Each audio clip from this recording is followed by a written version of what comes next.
அனைவருக்கும் வணக்கம். நான் உங்கள் ஜோதிட சதா. நண்பர்களே, இந்த பதிவு ரொம்ப ஒரு முக்கியமான பதிவு.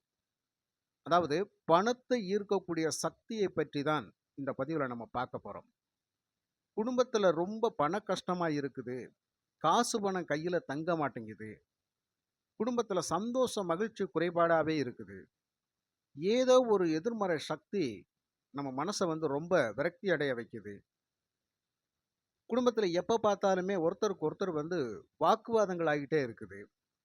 சில நேரங்கள்ல ஒருத்தர் சொல்றத ஒருத்தர் கேட்டு உள்வாங்கி புரிஞ்சு கூட பேச மாட்டேன்றாங்க. எதற்கெடுத்தாலும் ஒரு எதிர்மறையாவே பேசுறாங்க.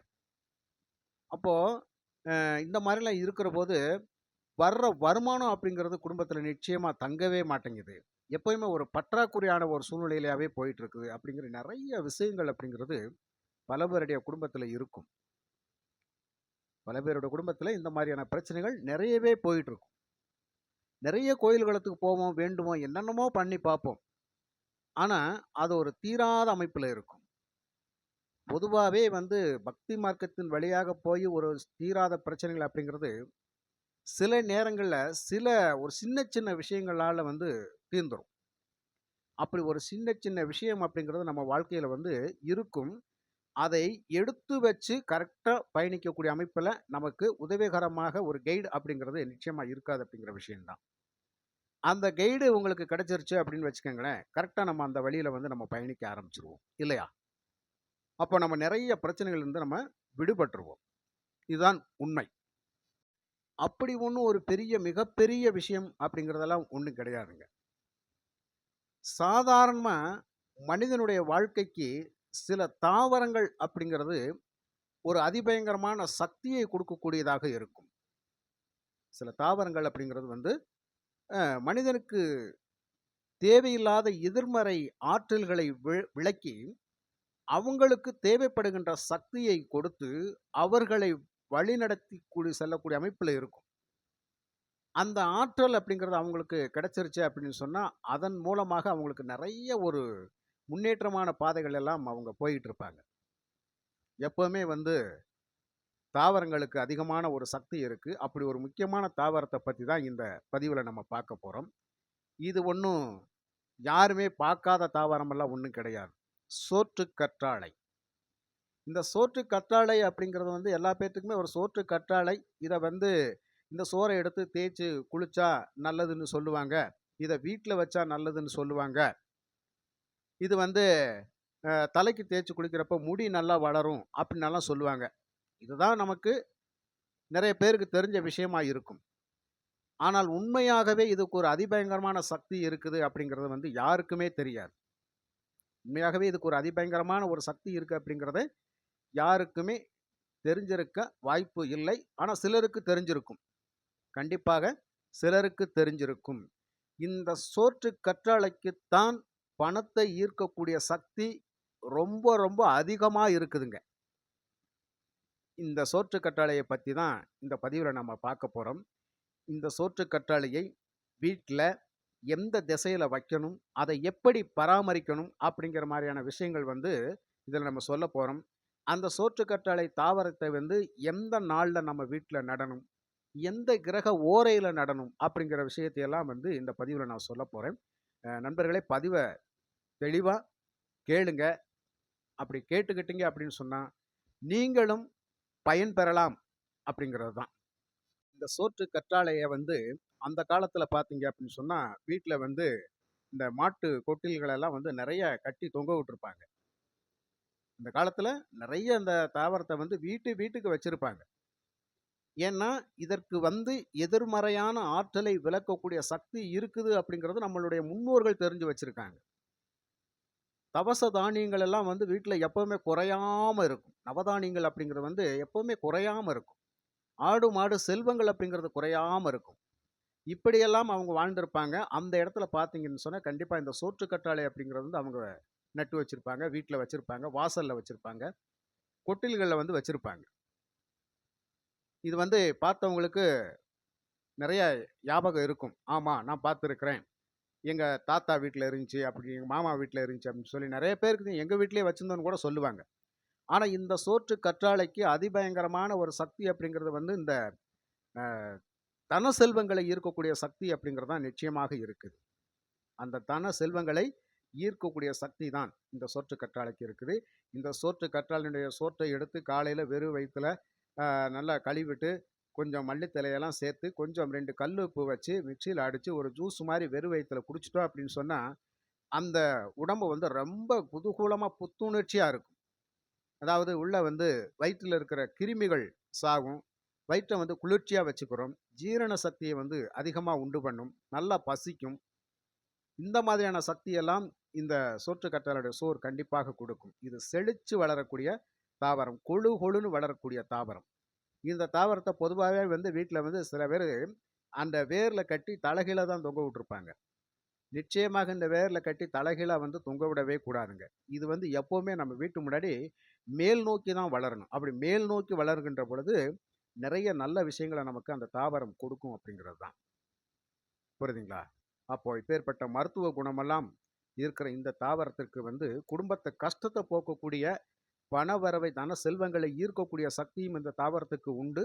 அப்ப இந்த தாவரத்த வந்து கரெக்ட்டா பயன்படுத்திட்டோம் அப்படின்னு சொன்னா, நமக்கான எதிர்மறை ஆற்றல்கள் அப்படிங்கிறது விலகும். இப்ப வந்து பார்த்தீங்கன்னா, இந்த சோற்று கற்றாழை வந்து நம்ம வீட்ல வந்து நம்ம நுழைவு வாயில்ல தென்கிழக்கு மூலையில தான் இந்த தாவரம் இருக்கணும். எந்த வாசலா இருந்தாலும் பரவால்ல. நம்ம வந்து தெற்கு பார்த்த வாசலு, மேற்கு பார்த்த வாசலு, கிழக்கு பார்த்த வாசலு, வடக்கு பார்த்த வாசல் எல்லாம் வாசல் 4 திசைகளிலும் நோக்கி இருக்கும். அவங்கவங்களுடைய ராசி பிரகாரம் வச்சிருப்பாங்க. அதனால வந்து வாசல் எந்த பக்கமா இருந்தாலும், நாம நுழைகின்ற இப்ப மேற்கு பார்த்த வாசல் இருக்குது அப்படின்னா, நாம எந்த பக்கம் நுழைவோம்? மேற்கு பார்த்த வாசல்ல வந்து நம்ம வந்து கிழக்கிருந்து மேற்கு நோக்கி அந்த வாசலுக்குள்ள நுழையிற பொழுது, இடது பக்கமாக தென்கிழக்கு மூலை. அவ்வளோதான். எந்த வாசல் பகுதியில நம்ம உள்ள நுழையிறோமோ, அந்த வாசல் பகுதியில தென்கிழக்கு மூலையில இந்த தாவரத்த வந்து ஒரு பெரிய தொட்டியில வச்சு நம்ம கரெக்ட்டா வளர்க்கலாம். இந்த தாவரம் இருக்கிற இடத்துல எப்பவுமே சுத்தபத்தமா இருக்கணும். இந்த முடியெல்லாம் போய் அதுக்குள்ள வந்து சிக்கக்கூடாது. தலை வாரிட்டு சில பேர் வந்து அந்த முடிய வந்து கவனிக்காம விட்டுருப்பாங்க. அந்த தாவரத்துல போய் சிக்கிரும். அந்த தாவரத்துல வந்து அந்த முடி சிக்கக்கூடாது. கிட்டத்தட்ட ஒரு பூஜை அறைய வந்து நம்ம எப்படி வச்சிருப்போமோ, அதே மாரி இந்த தாவரம் இருக்கக்கூடிய இடத்த நம்ம வந்து வச்சிருக்கணும். ரொம்ப சுத்தபத்தமா வச்சிருக்கணும். முடிஞ்சால் வெள்ளி, செவ்வாய் கிழமைகள்ல வந்து நம்ம பூஜை போடுறபோது, இந்த தாவரத்துக்கே சேர்த்து போட்டா கூட அவ்வளவு நன்மை கிடைக்கும். இது வந்து வாழ்க்கையில அனுபவபூர்வமாக நான் கண்ட உண்மை. இத நான் உங்களுக்கு சொல்லியே தீரணும் அப்படிங்கிறதுனால தான் இந்த பதிவ நான் குடுத்திருக்கிறேன். நெறைய நண்பர்கள் பண கஷ்டத்துல, மன கஷ்டத்துல, விரக்தி மனப்பான்மைகளோட குடும்பத்த விட்டு வெறுத்து போகக்கூடிய ஒரு சூழ்நிலையில எல்லாம் இருந்திருக்கிறாங்க. அதே மாதிரி நம்ம வீட்டுக்குள்ள வர்றவங்க, அடுத்தவங்க யாராவது வந்தாங்க அப்படின்னு சொன்னா, அந்த கண் திருஷ்டி அப்படிங்கிறது அதிகமா இருக்கும். நாம ஒரு 4 காசு பணம் சம்பாதிச்சு நல்லா வாழ்ந்துட்டோம்னா, ரொம்ப வாயிலயும் வயித்துலயும் அடிச்சுக்குருவாங்க. ஆனா நம்மளுடைய முன்னேற்றத்துக்கு பின்னாடி நம்ம உழைப்பு இருக்கிற அப்படிங்கிறது வந்து அவங்களுக்கு தெரியாது. நம்மளுடைய கடினமான உழைப்பு அப்படிங்கிறது அவங்களுக்கு தெரியாது. நாம வந்து முன்னேறி இருக்கிறோம் அப்படிங்கிறத மட்டும் தான் அவங்க பார்ப்பாங்க. அவங்க எவ்வளவு கஷ்டப்பட்டிருந்தா அவங்க முன்னுக்கு வந்திருப்பாங்க அப்படிங்கிறத உணரவே மாட்டாங்க. இது வந்து மனிதனுடைய இயல்பு. கஷ்டத்த பார்க்க மாட்டாங்க. அதுக்கு முன்னாடி இருக்க லாபத்த மட்டும் பார்த்துட்டு போயி அவங்கவங்க புலம்ப ஆரம்பிச்சுருவாங்க. வீட்ல ஒருத்தருக்கு ஒருத்தர் பேசிக்குவாங்க. "அவன் பாரு நேத்து வரைக்கும் அப்படி இருந்தான். நேத்து வரைக்கும் கஷ்டப்பட்டு இருந்தான். இன்னைக்கு பார்த்தீங்கன்னா பயங்கரமா பணக்காரன் ஆயிட்டான். எப்படி எப்படி?" அப்படின்னு சொல்லி இப்படி தான் பேசுவாங்களே தவிர, அவங்க கஷ்டப்பட்டதுனால தான் முன்னுக்கு வந்திருக்கிறாங்க அப்படிங்கிறத மறந்துருவாங்க. அப்ப இந்த மாரியான எதிர்மறையான ஆற்றல்கள் அப்படிங்கிறது வந்து நம்ம குடும்பத்த தாக்கிக்கிட்டே இருக்கும். இதனாலேயே நமக்குள்ள வந்து நம்ம குடும்பத்தில ஏதாவது ஒரு பிரச்சனை வந்துகிட்டே இருக்கும். அப்ப இந்த பிரச்சனைகளை தீர்க்கக்கூடிய அமைப்புல இந்த சோற்று கற்றாழை தாவரம் ரொம்ப ரொம்ப முக்கிய பொறுப்பு வகிக்குதுங்க. வாசல் முன்னாடி வச்சீங்கன்னா, அத கரெக்ட்டா பராமரிச்சீங்கன்னா, அதே அந்த இலைகள் வந்து அப்படியே கொழு கொழு கொழு கொழு கொழுன்னு வளர்ந்து போகும். அப்படி வளர வளர வளர வளர நாளுக்கு நாள் நம்ம வீட்ல இருக்கிற அந்த எதிர்மறையான ஆற்றல்கள் விலகி, நம்மளுடைய வாழ்க்கை அப்படிங்கிறது ரொம்ப அழகா வளர்ச்சி அடையும். வருமானம் அப்படிங்கிறது எவ்வளவு கிடைக்குதோ, அத கரெக்ட்டா சிக்கன நடவடிக்கையில நம்ம வாழ ஆரம்பிச்சுருவோம். அப்ப வர்ற வருமானம் வீட்ல தங்க ஆரம்பிச்சுரும். சாப்பாட்டுக்கு பஞ்சம் இல்லாம இருக்கும். தன செல்வங்களை வீட்ல வந்து சேர்த்து வைக்கும். இந்த கடன் பிரச்சனைகள் எல்லாம் தான் விடுபடணும் அப்படின்னு சொன்னா, வருமானம் நல்லா இருந்தா தானே கடன அடைக்க முடியும். அப்ப தேவையில்லாம கடன் வாங்க போறது யாரும் கிடையாது. அப்போ பற்றாக்குறைக்கு தான் வாங்க போறோம். அத்தியாவசியத்துக்கு தான் வாங்க போறோம்.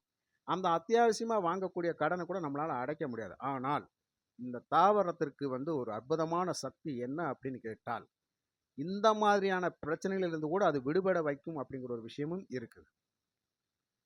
அப்போ இந்த தாவரத்த வீட்ல வச்சு வளர்த்தா நன்மை இருக்குமா அப்படின்னு கேட்டா, நிச்சயமாக நன்மை இருக்கும். அதுல எந்த ஒரு மாற்று கருத்தும் கிடையாதுங்க. இது வந்து அனுபவ ரீதியாக நிறைய நண்பர்களுக்கு நான் ஜோதிடம் சார்ந்த விஷயங்களை சொல்லுகின்ற பொழுது, இந்த தாவரத்தையும் பற்றி சொல்லியிருக்கிறேன். இந்த தாவரத்தை இன்னைக்கும் வீட்ல வச்சு வளர்க்குறாங்க. நெறைய பிரச்சனைகள் வந்து மனசு நல்ல தெளிவா இருக்கிறாங்க. எனக்கு வருமானமே இல்லாட்டியும் கூட பரவாயில்லங்க. குடும்பத்தில சந்தோஷமா இருக்கிறோம், மகிழ்ச்சியா இருக்கிறோம். எதிர்மறையான ஆற்றல்கள் கிடையாது, துர்சக்திகள் கிடையாது, உடல் ஆரோக்கியமா இருக்குது அப்படின்னுலாம் சொல்லியிருக்கிறாங்க. இப்போ பல பிரச்சனைகள் இருக்குது. அதில ஏதாவது 1, 2 பிரச்சனைய கட்டாயம் இந்த தாவரம் அப்படிங்கிறது தீர்க்கும் அப்படிங்கிறது. அதில முக்கியமானது வந்து பணத்தை ஈர்க்கக்கூடிய சக்தி அப்படிங்கிறது நிச்சயமாக இருக்குது. சரிங்களா? அந்த விதத்தில வந்து இந்த சோற்று கற்றாழையை உங்க வீட்ல நீங்க நுழைகின்ற வாசல் பகுதியில தென்கிழக்கு மூலையில நீங்க இத வச்சு பராமரிச்சுட்டு வாங்க. அதுக்கு காலையிலயும் சாயங்காலமும் நிச்சயமாக தண்ணீர் ஊற்றணும். காலை, மாலை 2 வேளையிலும் கண்டிப்பா அந்த தாவரத்துக்கு வந்து தண்ணி ஊற்றணும். அழகா செழிச்சு வளரும். அந்த இடம் ரொம்ப தூய்மையாவே இருக்கணும். இந்த மாரி குப்பைகள் எல்லாம் அந்த இடத்துக்கு போகக்கூடாது. அதான் நான் சொல்லிட்டேன். பூஜை அறை மாரி சுத்தமா இருக்கணும் அப்படின்னு சொல்லி. அப்ப அந்த மாரி நீங்க பராமரிச்சு பாருங்கவேன். நீங்க வெளியில போறபோதும், வர்றபோதும் இந்த தாவரத்த பார்த்துட்டு தான் உள்ள வருவீங்க. இந்த தாவரத்த பார்க்காம வெளியில போ மாட்டீங்க. அப்படி இதோட முகத்துல முழிச்சுட்டு போனாலே நமக்கு ஒரு நல்ல மோட்சம் அப்படிங்கிற மாரியான ஒரு சூழ்நிலைலாம் இருக்கும். கெட்ட சிந்தனைகள் அப்படிங்கிறது நிச்சயமா மாறும். நம்ம வீட்டுக்கு ஒரு கெட்ட சிந்தனையோட வர்றவங்க, நிச்சயமா வீட்டுக்குள்ள வந்தவுடனே அவங்களுக்கு அந்த மைண்ட் வேலை செய்யாது. நமக்கு ஒரு தீங்கு நினைக்கணும்னு வந்தவங்க நிச்சயமா வீட்டுக்குள்ள நுழைஞ்சோனே அவங்களுக்கு அந்த இது மாறிரும். அப்ப இந்த மாரியான ஒரு அற்புதமான சக்தியெல்லாம் இந்த தாவரத்துக்கு உண்டு. அதனால இந்த தாவரத்தை நீங்கள் வீட்டில் வைப்பதற்கு எந்த நாள்ல வைக்கணும் அப்படின்னு கேட்டால், வியாழக்கிழமை அப்படிங்கிறது. குரு பகவானுடைய நாள். இந்த குரு பகவான் தான் தன செல்வத்துக்கு அதிபதி. இந்த நாள்ல வந்து நீங்க இந்த மங்களகரமான இந்த நாள்ல காலையில 6 to 7 குரு ஓரையில இந்த செடிய நட்டு வச்சு வளர்க்க ஆரம்பிச்சுருங்க. வியாழக்கிழமை காலையில 6 to 7 குரு ஓரையில இந்த செடிய வந்து ஒரு நல்ல சுத்தமான மண்ணு வச்சு, அத ஒரு தொட்டிக்குள்ள வச்சு கரெக்ட்டா நீங்க வச்சு வளர்க்க ஆரம்பிச்சுருங்க. இப்படியே கரெக்ட்டா ஃபாலோ பண்ணி போயிட்டங்க. அது மேலும் மேலும் செழிச்சு வளர்ந்துகிட்டே இருக்கும். நம்மளுடைய குடும்பமும் நல்ல வளர்ச்சி பெறும். சரிங்களா? அப்ப எத்தனையோ பிரச்சனைகள் இருந்தாலும், அதுல நமக்கு ஒரு சில பிரச்சனைகளை இந்த தாவரம் அப்படிங்கிறது கண்டிப்பாக தீர்த்து வைக்கும். முக்கியமாக பணத் தேவையை வந்து பூர்த்தி பண்ணக்கூடிய அமைப்பில் இருக்கும். வருகின்ற வருமானம் அப்படிங்கிறது நமக்கு தங்குற மாரியான ஒரு சூழ்நிலை நிச்சயமாக இருக்கும். அப்போ இந்த வருமான பிரச்சனைகள் இல்லாம இருந்துட்டாலே ஆட்டோமேட்டிக்கா இந்த கடன் பிரச்சனை நமக்கு இருக்காது அப்படிங்கிற மாரி. அப்ப இது வந்து எல்லா இடத்துலயும் வைக்கலாமா? எல்லா இடத்துலயும் வைக்கலாம். தொழில் செய்ற இடத்துல நிச்சயமாக இத வச்சுக்கலாம். இந்த தாவரத்துக்கு வந்து அவ்வளவு ஒரு மிகப்பெரிய சக்தி இருக்கு. வீட்ல வச்சுக்கலாம். ஆனா தலைகீழா மட்டும் கட்டி தொங்க விடாதீங்க. ஏன்னா, இதனுடைய வளர்ச்சி அப்படி வந்து கீழ நோக்கி போக்கூடாது. மேல நோக்கி தான் போகணும் அப்படிங்கிறதான். அப்ப மேல் நோக்கி வளர்கின்ற பொழுது, நம்மளும் மேல் நோக்கித்தான் வளர்வோம் அப்படிங்கிற ஒரு விஷயம். நண்பர்களே, இது வந்து உண்மையாகவே நிறைய நண்பர்களுக்கு இந்த ஆலோசனைகளை கொடுத்து, அவர்கள் இன்று நிறைய பிரச்சனைகளை தீர்க்கக்கூடிய அமைப்புல இருக்கிறாங்க அப்படிங்கிறது தான். அதனால வந்து ஜோதிடம் சார்ந்த தகவல்களை, இந்த தாவரங்கள் சார்ந்த தகவல்களும் நான் இப்ப பரிமாறிக்கிட்டு இருக்கிறேன். புரியுதுங்களா? அப்போ நெறைய பேர் வீட்ல சோற்று கற்றாழை வச்சு வளர்த்துக்கிட்டு இருப்பாங்க. ஒண்ணுமே இல்லன்னு தான் சொல்லுவாங்க. ஆனா, அதற்குன்னு ஒரு முறையான பராமரிப்பு அப்படிங்கிறது நிச்சயமாக இருக்குது. முறையான பராமரிப்பு அப்படிங்கிறது நிச்சயமாக இருக்குது. அது எந்த நாள்ல நட்டு வச்சு வளர்க்கணும் அப்படிங்கிறது ஒரு விஷயம் இருக்குது இல்லையா? அதுக்கு தகுந்த மாரி அந்த நாள்ல தான் அத நட்டு வளர்க்கணும் அப்படிங்கிற ஒரு விஷயம் இருக்குது. நிச்சயமாக பௌர்ணமி நாட்களில் எல்லாம் வந்து இது ஒரு பூஜை புனஸ்காரத்தோட இந்த தாவரத்த நம்ம பார்க்கணும். பூஜை புனஸ்காரத்தோட இந்த தாவரத்த நம்ம அ செஞ்சு பார்த்து வளர்த்துட்டோம் அப்படின்னு சொன்னா, நிச்சயமா நல்ல செல்வாக்கியம் அப்படிங்கிறது இருக்குதுங்க. அதே மாரி நீங்க வந்து இந்த பதிவ பார்க்குறீங்க. அ நீங்க எந்த வீட்ல இருந்தாலும் சரி, ஒரு வாடகை வீட்ல இருந்தாலும் சரி, இந்த தாவரம் வைக்கக்கூடாதுன்னு யாருமே சொல்ல மாட்டாங்க. இந்த வாடகை வீட்ல இருந்தாலும் கூட ஒரு சின்ன தொட்டி, ஒரு பூந்தொட்டி வாங்கி அந்த தாவரத்த வச்சு வளங்க. அப்படி வளர்க்குற போது அந்த இடத்துல வந்து உங்களுக்கு ஒரு செல்வாக்கியம் நிச்சயமாக இருக்கும். அப்போ பெண்களுக்கு மூளையில் நுழைவு வாயில கண்டிப்பாக வச்சிருங்க. ஏன்னா துர்சக்திகளை விரட்டக்கூடிய அமைப்பில் இந்த தாவரம் இருக்கும் அப்படிங்கிறது தான். அதனால் இந்த பதிவு உங்களுக்கு நல்ல யூஸ்ஃபுல்லாக இருக்கும்னு நினைக்கிறேன். நிச்சயமாக வச்சு வளர்த்து பாருங்கள். தொடர்ந்தாப்புல வளர்த்துக்கிட்டே இருங்க. அது வளர்ந்துக்கிட்டே இருக்கட்டும். வளர வளர நமக்கான மாற்றங்கள் நிச்சயமாக இருக்கும். நண்பர்களே, இந்த பதிவு உங்களுக்கு பிடிச்சிருந்தால் லைக் பண்ணுங்கள், ஷேர் பண்ணுங்கள், கமெண்ட் பண்ணுங்கள். மற்றும் ஒரு ஜோதிடம் சார்ந்த விஷயத்தில் வந்து நான் உங்களை சந்திக்கின்றேன். நன்றி, வணக்கம்.